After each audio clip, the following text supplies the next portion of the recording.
Guys welcome back. My self S के अग्रवाल और आज अपन बात करेंगे स्टेट एलिजिबिलिटी टेस्ट 2013। ये पेपर जो है वो खासतौर से राजस्थान का है और इससे पहले राजस्थान का अपने जो पेपर स्टार्ट कर रखे हैं उसमें दो पार्ट है, शायद मैंने बना लिया। इसका तो मैंने एक ही पार्ट बनाया है, पेपर नंबर 3 का राजस्थान का आरपीएससी के द्वारा जो कंडक्ट करवाई गई थी 2013 के अंदर। तो जो भी स्टूडेंट्स देखो खासतौर से राजस्थान में अपीयर होने वाले हैं और मध्य प्रदेश में तो चलो अभी टाइम है, वो तो डेली सोल्व कर ही रहे हैं। और राजस्थान की अपन बात करते हैं। राजस्थान में जो भी अपीयर होने वाले हैं स्टूडेंट्स, उनकी सभी की जो सेंटर लोकेशन है आपकी एग्जामिनेशन की वो डाल दी गई है और 21 तारीख से आपके जो एडमिट कार्ड है वो अपलोड कर दिए जाएंगे। तो जो भी स्टूडेंट्स अपना सेंटर है वो एसएसओ पोर्टल के थ्रू भी देख सकते हैं। इसी में अपन क्वेश्चन नंबर 25 तक कर लिए थे वैसे। इसी में 25 से आगे अपन क्वेश्चन नंबर देखते हैं 26 से।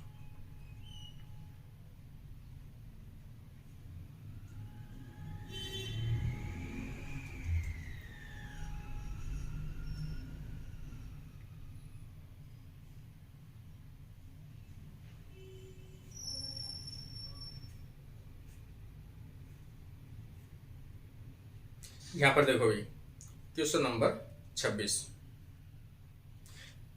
क्वेश्चन नंबर 26 के अंदर देखें अपन, Beckwith Wiedemann syndrome is associated with. तो ये जो वेडरमैन सिंड्रोम है ये किससे संबंधित है? ठीक है, तो ये संबंधित है अपना पेरेंटल इम्प्रिंटिंग से। पेरेंटल इम्प्रिंटिंग से संबंधित टर्म है। पेरेंटल इम्प्रिंटिंग के दौरान अपन कहें जो विडरमैन सिंड्रोम है इसमें क्या होता है कि इसमें कुछ जो चेंजेज है वो देखने को मिलते हैं। और कहाँ पे देखने को मिलते हैं?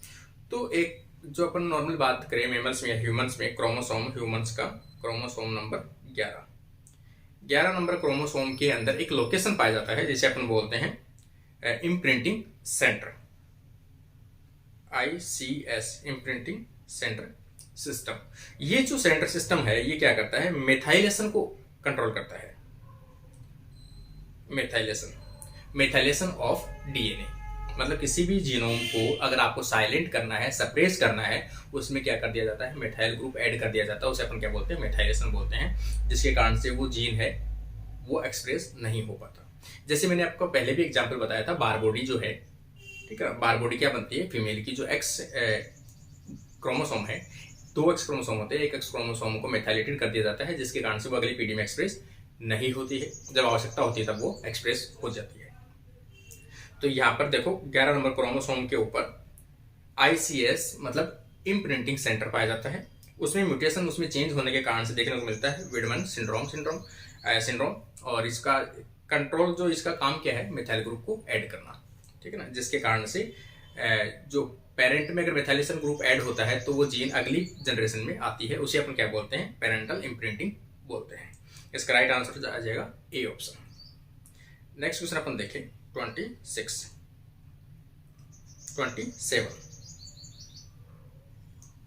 यहां पर देखो 27 में डेवलपमेंट बायोलॉजी का क्वेश्चन है, ठीक है ना। Initial binding between sperm and mammals egg is mediated by following proteins. तो जो एग और स्पर्म है दोनों के बीच में जो फ्यूजन होता है उसमें कौन सी प्रोटीन्स रेस्पॉन्सिबल होती है? तो देखो एग के अंदर ZP3 प्रोटीन पाई जाती है। ZP3 तो उसे बोलते हैं जोना पेलुसिडा प्रोटीन 3। ये एक रिसेप्टर के रूप में भी काम करती है जो अंदर की तरफ सिग्नल देती है। स्पर्म के बाइंड होने के बाद में जोना पेलुसिडा प्रोटीन Z3 जो है वो एक्टिवेट होती है और अंदर की तरफ ट्रांसड्यूसर मतलब अंदर की तरफ सिग्नल देती है। तो इनके बाइंड होने के लिए रेस्पॉन्सिबल जो प्रोटीन है वो कौन सी है? जोना पेलुसिडा प्रोटीन 3, जिसे ZP3 के नाम से भी जानते हैं। ये क्वेश्चन देखो काफी कहीं ना कहीं एग्जाम में आपको देखने को मिल सकता है कि एग में कौन सी प्रोटीन पाई जाती है जो आगे की तरफ सिग्नल देती है, तो ZP3 प्रोटीन पाई जाती है। नेक्स्ट क्वेश्चन अपन देखें 28। देखो 28 क्वेश्चन जो है इसमें C एलिगेंस से रिलेटेड क्वेश्चन पूछा गया है और C एलिगेंस जो है वो हर एग्जाम में कहीं ना कहीं क्वेश्चन पूछा जाता है।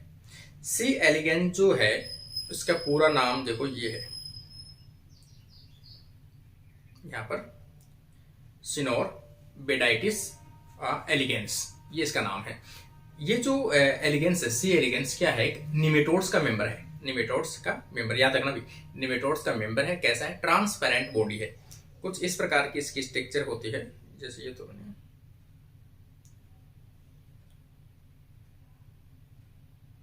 कुछ इस प्रकार की इसकी बॉडी होती है, ट्रांसपेरेंट, दिखने में एकदम क्लियर इसके अंदर क्या है क्या नहीं है वो दिखने को मिलते हैं। यहाँ पे इसकी प्रोजेनेटर सेल्स पाई जाती है, ठीक है। यहाँ पर एपिडर्मल जो सेल्स पाई जाती है ये एपिडर्मल सेल्स होती है। इनमें से जो 3 सेल्स होती है वो 3 सेल्स आपस में डिफरेंशिएट होकर क्या बनाती है, वल्वा बनाती है, ठीक है ना। तो यहाँ पर एक क्वेश्चन पूछा गया है, the vulva of C elegans is derived from which of the following vulval precursor cell. कौन सी वल्वल प्रिकर्सर जो सेल है जो किसमें बनाती है, वल्वा का फॉर्मेशन करती है, तो कौन सी सेल करती है, ये ऑर्गेनिज्म आप पढ़ के जाना भाई। सी एलिगेंस जो है उस ऑर्गेनिज्म को आपको पढ़ के जाना। सी एलिगेंस में क्वेश्चन हमेशा नेट हो चाहे सेट हो हमेशा पूछा जाता है, ठीक है, मॉडल ऑर्गेनिज्म है।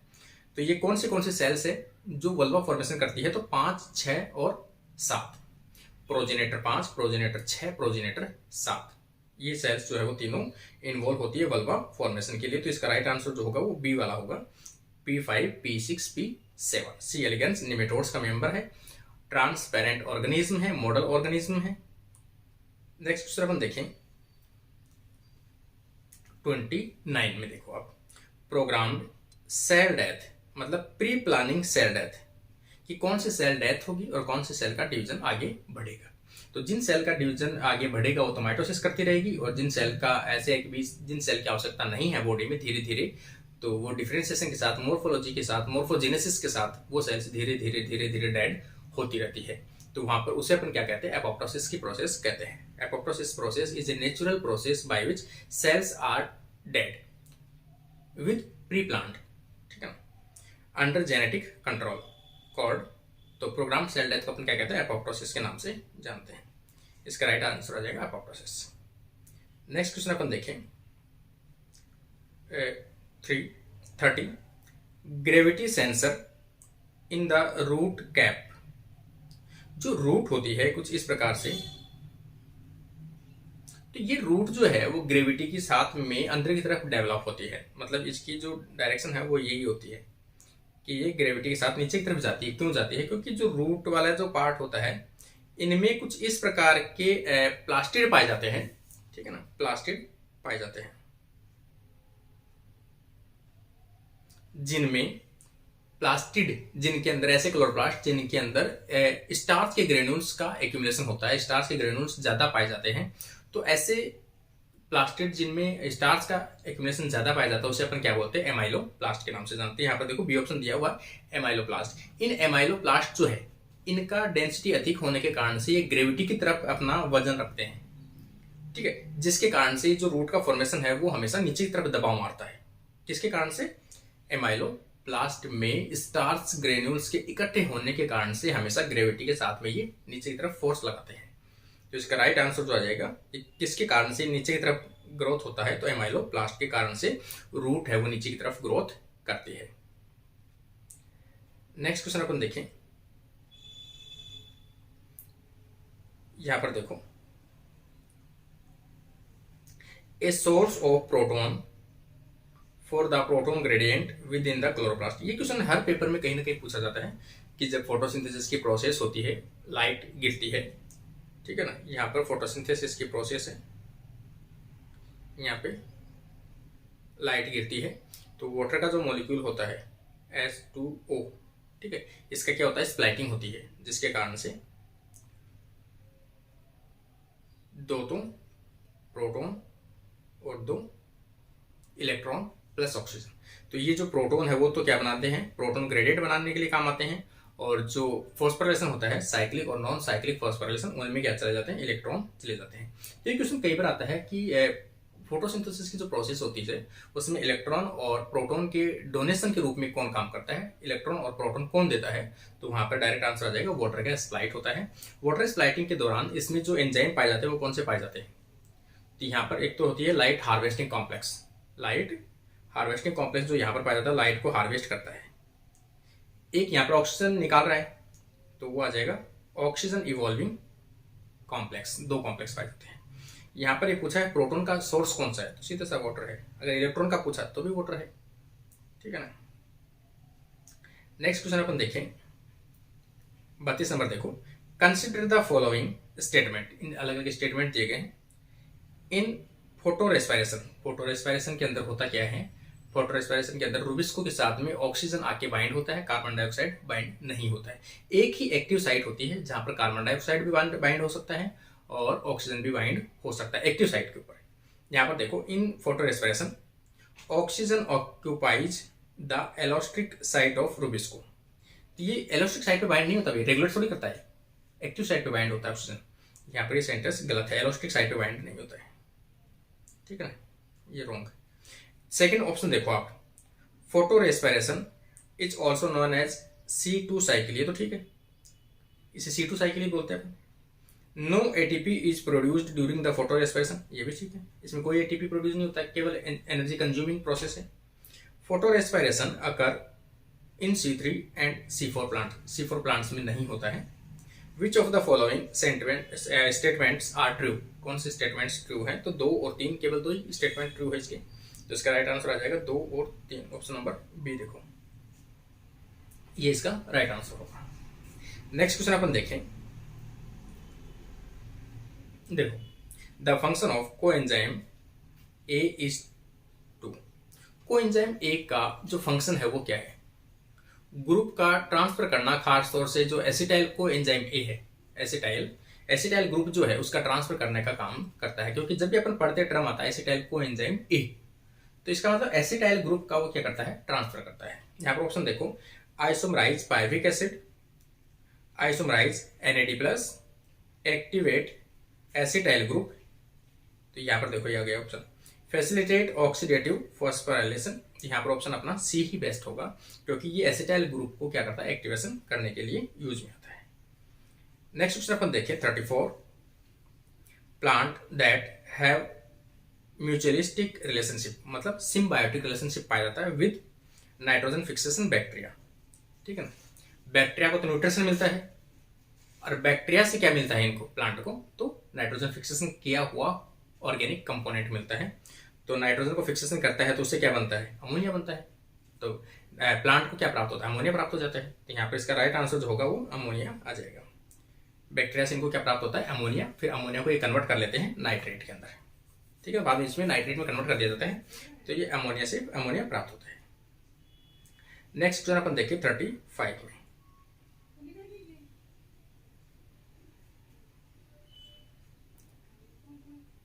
में, देखो भैया, when a plant is not reproducing, जब प्लांट रिप्रोडक्शन की स्टेज में नहीं है, फ्लावरिंग की स्टेज में नहीं है, most of its cytokinins are produced in it. तो साइटोकाइंस का प्रोडक्शन कहाँ पे होता है? देखो, मोस्टली साइटोकाइंस का जो प्रोडक्शन होता है वो खासतौर से रूट में ही होता है। तो इसका राइट आंसर इसमें दिया हुआ है, लीव्स, लेटरल बड, शूट, एपेक्स और रूट। तो इसका राइट आंसर आ जाएगा रूट्स के अंदर। और साइटोकाइनिन जो है, कई बार साइटोकाइनिन का प्रिकर्सर पूछा जाता है कि साइटोकाइनिन का जो प्रिकर्सर है, साइटोकाइनिन का सिंथेसिस कहाँ से होता है? तो साइटोकाइनिन जो है एडेनिन, खासतौर से जो न्यूक्लिक एसिड है एडेनिन से बनता है क्या है? साइटोकाइनिन, ठीक है। तो कई बार पूछा जाता है कि इनमें से साइटोकाइनिन किसके सिमिलर है? तो एडेनिन का ऑप्शन आएगा। एडेनिन नहीं आए तो आप डायरेक्ट लिख देना कि भाई जेनेटिक मटेरियल जो है न्यूक्लिक एसिड, DNA या RNA के सिमिलर होता है। एकदम स्पेसिफिक पूछा जाए तो एडेनिन के सिमिलर होता है, इसका प्रिकर्सर भी एडेनिन करना आपको। नेक्स्ट क्वेश्चन अपन देखो 36, the immunological function of the body is controlled by. अपनी बॉडी का इम्यून रेस्पॉन्स जो सिस्टम पाया जाता है बाहर से आने वाले पैथोजन के अगेंस्ट, सबसे पहले इम्यून सिस्टम जो है वो हमेशा अलर्ट रहता है। अपना इम्यूनोग्लोबुलिन जो प्रोटीन है, एंटीबॉडी जो है कहें अपन, तो एंटीबॉडी अपनी एनी टाइम एक्टिव रहती है किसके अगेंस्ट? बाहर से आने वाले कोई भी एंटीजन, पैथोजन, कोई भी कंपोनेंट हो उसके अगेंस्ट। तो कौन सी एंटीबॉडी रहती है खासतौर से? तो एंटीबॉडी हमेशा जी जो है वो हमेशा तैयार रहती है, ठीक है। तो यहाँ पर देखो 80% तो 80 होती है, 80% होती है जी प्रोटीन, ठीक है ना। तो यहाँ पर देखो एल्बुमिन्स, अल्फा ग्लोबुलिन। तो अल्फा, यहाँ पर तो अल्फा का मतलब तो अपन कह सकते हैं कि अल्फा कौन सी है? ए वाली है। तो ए तो सेक्रेटरी प्रोटीन है, वो तो अपनी जो मिल्क है, टीयर्स है, सलाइवा है, उनमें रहता है। बीटा ग्लोबुलिन और गामा ग्लोबुलिन, गामा का मतलब है यहाँ पर जी, एंटीबॉडी जी। तो ये हमेशा अपनी बॉडी में अलर्ट रहती है, बाहर से आने वाले से अपनी प्रोटेक्शन शो करती है। नेक्स्ट क्वेश्चन अपन देखें, metabolic rate in animals increase metabolic जो रेट है वो इंक्रीज और डिक्रीज होने का कारण क्या है? अपनी जो बेसिक मेटाबॉलिक रेट जो होती है उसको कंट्रोल करते हैं अपनी थायराइड ग्लैंड। थायराइड ग्लैंड से सिक्रेट होने वाला हार्मोन होता है थायरॉक्सिन। अगर आपकी बॉडी में थायरॉक्सिन हार्मोन बढ़ जाए, मतलब हाइपर थायरॉइडिज्म, हाइपर थायरॉइडिज्म मतलब थायरॉक्सिन हार्मोन का लेवल का बढ़ना, उसके कारण से बेसिक मेटाबॉलिक रेट की अधिक हो जाएगा। अधिक होने के कारण से आपके कौन से सिम्टम्स आते हैं? जैसे पसीना का अधिक आना, स्वेलिंग आना गले के अंदर, हार्ट बीट बढ़ना, ठीक है ना, ये सभी करेक्टर्स आते हैं उसके अंदर। थायराइड ग्लैंड की एनलार्जमेंट होने के कारण से और थायरॉक्सिन हार्मोन के लेवल बढ़ने के कारण से बेसिक मेटाबॉलिक रेट जो है वो इंक्रीज हो जाती है, बढ़ जाती है। तो यहाँ पर ऑप्शन देखो, यहाँ पर पूछा गया क्वेश्चन देखो पहले, metabolic rate in animal increase mainly by the given injection. अगर किस चीज का इंजेक्शन दे दिया जाए तो आपकी मेटाबॉलिक रेट बढ़ जाएगी। मैंने अभी बताया आपको थायराइड हार्मोन का एग्जांपल कौन सा? Thyroxine hormone. तो थायरॉक्सिन हार्मोन का यदि आप इंजेक्शन दे दोगे तो आपकी बेसिक मेटाबॉलिक रेट है वो ऑटोमेटिक बढ़ जाएगी। इसका राइट आंसर आ जाएगा बी ऑप्शन। यहाँ पर देखो भी क्वेश्चन नंबर 38 में देखिए, एंजाइम जो पेप्सिन एंजाइम है, एंजाइम पेप्सिन, पेप्सिन जो है प्रोटीन को ब्रेक डाउन करने के लिए काम आता है। Pepsin act on food at pH about, कितनी पीएच के ऊपर काम करता है? ये तो हमेशा एसिडिक पीएच के ऊपर वर्क करता है। एसिडिक पीएच जो है खासतौर से स्टमक जो है, स्टमक के अंदर एसिडिक पीएच है वो कितनी होती है? 1 से लेकर 3 तक होती है या 2 से लेकर 3 तक होती है। तो वहां पर ये अपना फंक्शन परफॉर्म कर सकता है, प्रोटीन को छोटे छोटे पेप्टाइड्स उनके अंदर ब्रेक कर सकता है। तो यहाँ पर ये एसिडिक पीएच पे काम करता है पेप्सिन। तो खासतौर से इसमें ऑप्शन देखो, ए वाला 1.5 से 3, 4 से 5, 6 से 7, 3 से 5। तो यहाँ पर देखा है 1.5 से 3 इस पीएच पे ज्यादा परफॉर्म अपना फंक्शन कर सकता है। इसका राइट आंसर जो होगा वो ए ऑप्शन आ जाएगा, ठीक है ना। नेक्स्ट क्वेश्चन अपन देखें,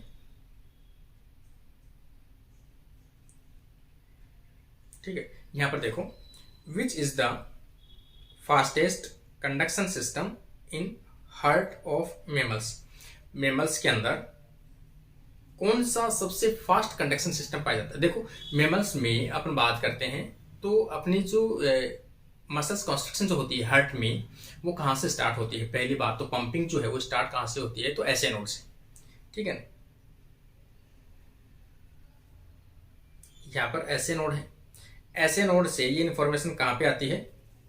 एवी नोड, एवी नोड से निकलते हैं पुरकंजी, यहाँ पे जो पूरे हार्ट के ऊपर फैले हुए रहते हैं, ठीक है, यहाँ पर इस प्रकार से।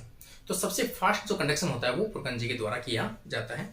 एसए नोड, एसए नोड से एवी नोड, एवी नोड से पुरकंजी, पूरे हार्ट के अंदर वो वाइब्रेशन कर दिया जाता है।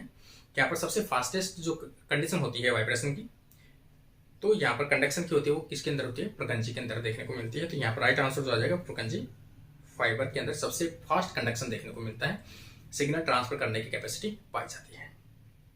नेक्स्ट क्वेश्चन अपन देखें 40 में देखो, which of the correct sequence of meninges from the outer side of brain inner to outer side, मतलब अंदर से लेकर, ये ब्रेन का पार्ट है,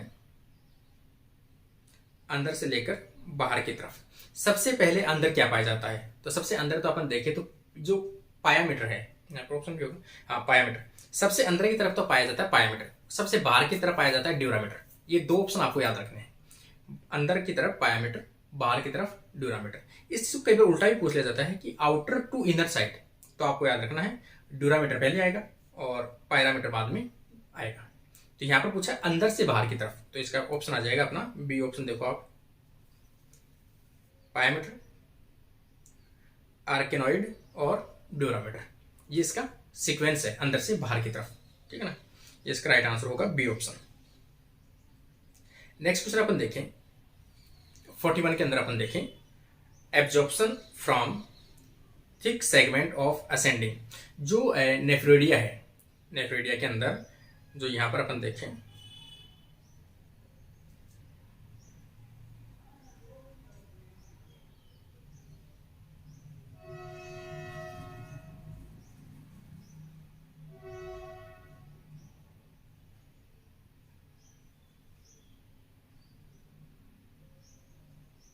ये नेफ्रेडिया सिस्टम पाई जाती है। नेफ्रेडिया के अंदर ये जो लूप है, ये लूप ऑफ हेनले है, ठीक है। हेनले लूप के अंदर इसने पूछा है असेंडिंग, डिसेंडिंग तो ये वाला है, ये पूछा है असेंडिंग, ऊपर की तरफ जाने वाला। असेंडिंग में जो ट्रांसपोर्ट होता है सोडियम का, तो सोडियम का जो ट्रांसपोर्ट होता है वो कौन सा होता है, खासतौर से एक्टिव एब्जॉर्प्शन होता है, ठीक है ना। तो यहाँ पर एक्टिव एब्जॉर्प्शन देखने को मिलता है असेंडिंग के अंदर, ascending limb of Henle's loop, इसमें एक्टिव एब्जॉर्प्शन देखने को मिलता है। इसका राइट आंसर आ जाएगा एक्टिव ट्रांसपोर्ट, इसका बेस्ट आंसर आएगा एक्टिव ट्रांसपोर्ट। नेक्स्ट क्वेश्चन अपन देखें 42 के अंदर, देखो which set of chromosomes hormones are release during the stress. आपकी बॉडी के अंदर स्ट्रेस कंडीशन के अंदर ऐसे कौन से हार्मोन्स है जिनका सिक्रेशन किया जाता है। देखो जो एड्रेनल ग्लैंड है, एड्रेनल ग्लैंड के अंदर जो एड्रेनलिन हार्मोन है, ये खास तौर से कौन से कंडीशन में होते हैं, जब आपको फियर है, फाइट है, फ्लाइट है, उन कंडीशन में सिक्रेट होता है। तो यहाँ पर ऑप्शन देखो एड्रेनलिन, कॉर्टिसोल और नॉर एफिनेफ्रिन। एफिनेफ्रिन और नॉर एफिनेफ्रिन तो आ ही गया, एड्रेनलिन, कॉर्टिसोल और नॉर एफिनेफ्रिन, इसका राइट आंसर आ जाएगा। जो किसी स्ट्रेस कंडीशन के अंदर आपको बचाने, आपको भागने, आपको डर से बचाने के लिए, आपको फाइट करने के लिए एग्री करता है, उसका आंसर आ जाएगा एड्रेनलिन, कॉर्टिसोल और नॉर एफिनेफ्रिन, तीनों। नेक्स्ट क्वेश्चन अपन देखें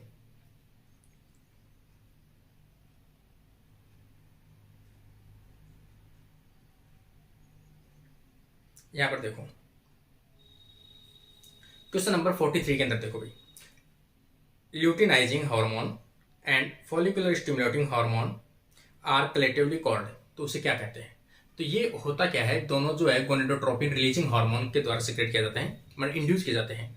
गोनेडोट्रोपिन रिलीजिंग हार्मोन तो पिट्यूटरी ग्लैंड से रिलीज होता है, या फिर अपन कहें हाइपोथैलेमस से ग्लैंड होते हैं। उसके बाद में इनसे क्या बनता है, ये है गोनेडोट्रोपिन हार्मोन। तो गोनेडोट्रोपिन जो हार्मोन है उसके अंदर दो हार्मोन इंक्लूड किए गए हैं, ल्यूटिलाइजिन हार्मोन और एक फॉलिकल स्टिमुलेटिंग हार्मोन। तो दोनों को इंक्लूड करके क्या बनाया गया है, गोनेडोट्रोपिन हार्मोन, जो आपके जो मेस्टुरेंट साइकिल है उनको कंट्रोल करते हैं एग के डेवलपमेंट के दौरान। नेक्स्ट क्वेश्चन अपन देखें 44 में, देखो भाई, a test cross distinguish between, test cross को किन चीजों में डिफ्रेंशिएट करने के लिए यूज में लिया जाता है। तो किसी भी प्रोजेनी की या उसके जो पेरेंट है वो क्या रहे होंगे, तो वो होमोजाइगस थे, डोमिनेंट होमोजाइगस थे या हेटेरोजाइगस थे, उसी को चेक करते हैं। क्योंकि टेस्ट क्रॉस में पहले से अपन यूज में क्या लेते हैं, टेस्ट क्रॉसेस के अंदर रेसेसिव पेरेंट का क्रॉस उसके हेटेरोजाइगस प्रोजेनी के साथ में करवाया जाता है, ठीक है ना। तो यहाँ पर अपन कहें small R capital R small R, इसके साथ अगर क्रॉस करवाएं, यहाँ पर क्या है, पर्सनवाचक चिन्ह पता नहीं है आपको, स्मॉल, ये तो आ गया recessive progeny, homozygous recessive progeny small R, इनकी जो प्रोजेनी थी वो क्या है, कैपिटल आर स्मॉल आर। इनका अगर आप क्रॉस करवाओ, F1 generation cross bye recessive parent, तो उसे अपन क्या बोलते हैं, F1। चेक क्या करना चाहते हैं, डोमिनेंट और हेटेरोजाइगोट, डोमिनेंट और हेटेरोजाइगोट को चेक करने के लिए टेस्ट क्रॉस यूज में लिया जाता है।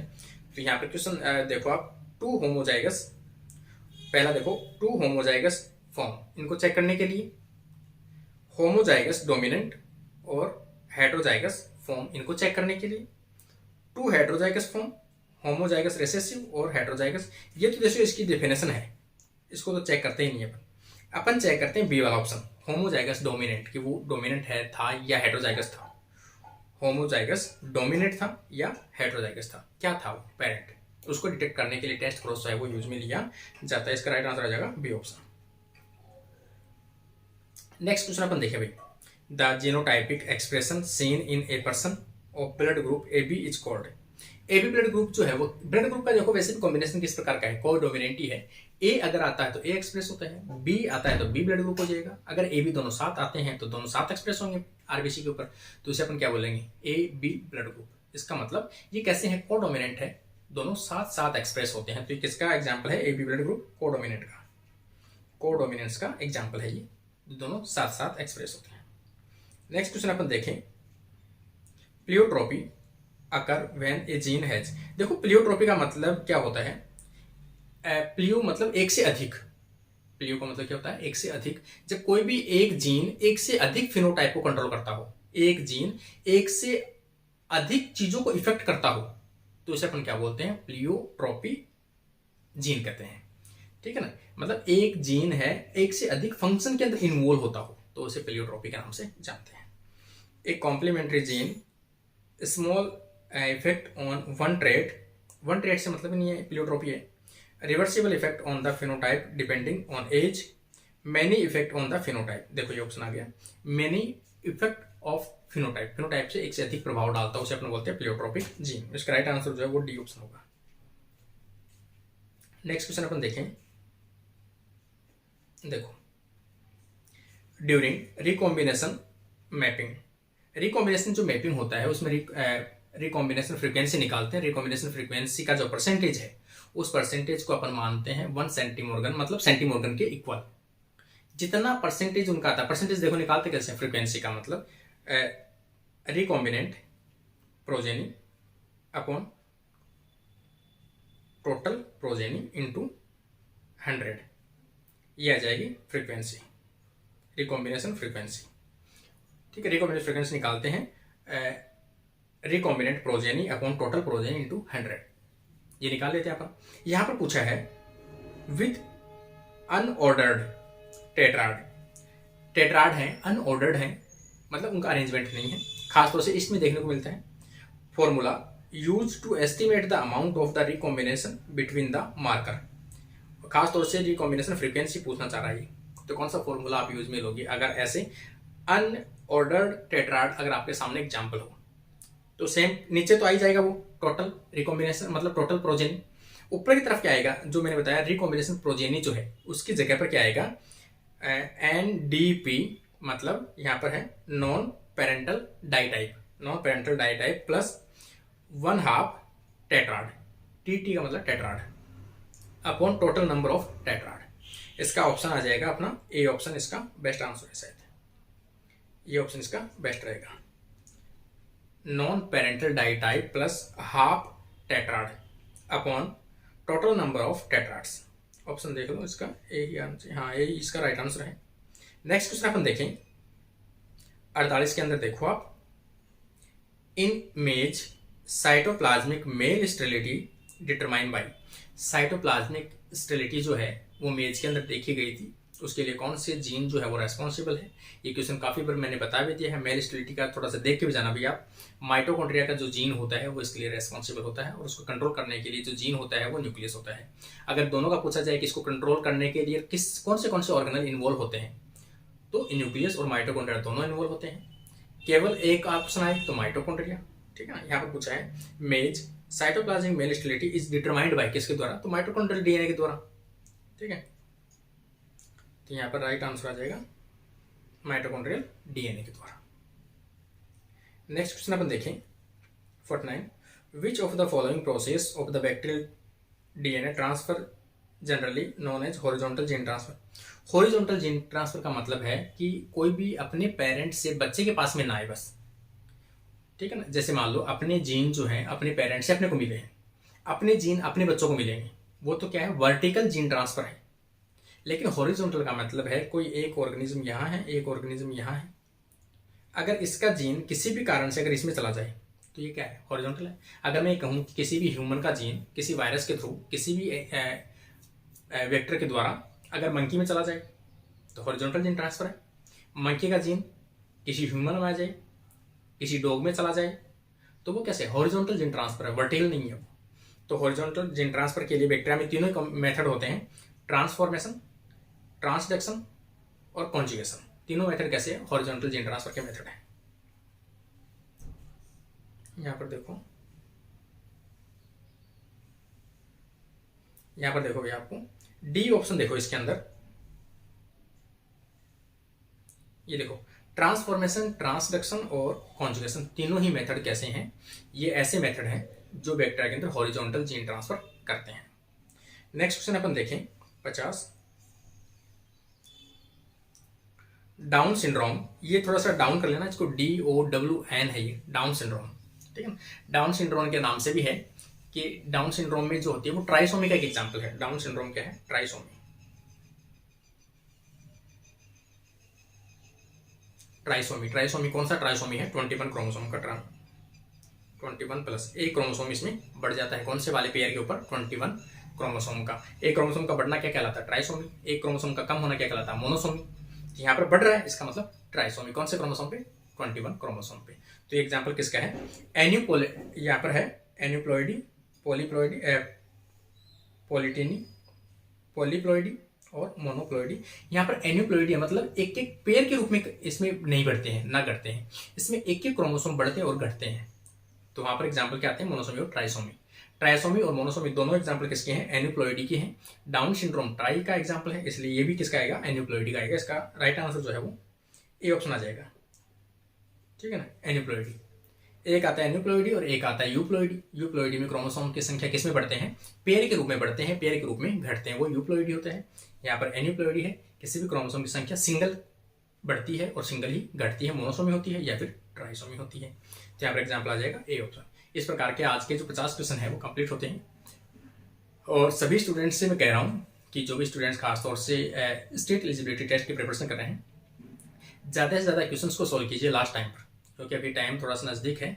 हाँ, हो सकता है कोई भी टॉपिक आपको अगर ऐसे लग रहा है इस टॉपिक में थोड़ा सा कमी है, कुछ भी है, टॉपिक को 5 मिनट आप रिवाइज करके उससे रिलेटेड क्वेश्चन जरूर सॉल्व करके देख लीजिए। एक टॉपिक के अगर 10 क्वेश्चन भी सॉल्व कर लिया ना आपने, तो 10 में से ऐसे क्वेश्चन आपको मिलेंगे कि एग्जैक्ट वो आपका एकदम सही जाएगा क्वेश्चन, ठीक है ना। तो सभी स्टूडेंट्स से अच्छे से तैयारी कीजिए और सभी स्टूडेंट्स को बेस्ट विशेस कि सभी स्टूडेंट अच्छे से सक्सेस हो और सभी का सेट क्वालिफाई हो, ताकि आप असिस्टेंट प्रोफेसर बन सको। और जितना मुझसे होता है उतना मैं आप लोगों के लिए डेली कर रहा हूँ। इसी के साथ आज की क्लास कंप्लीट होती है।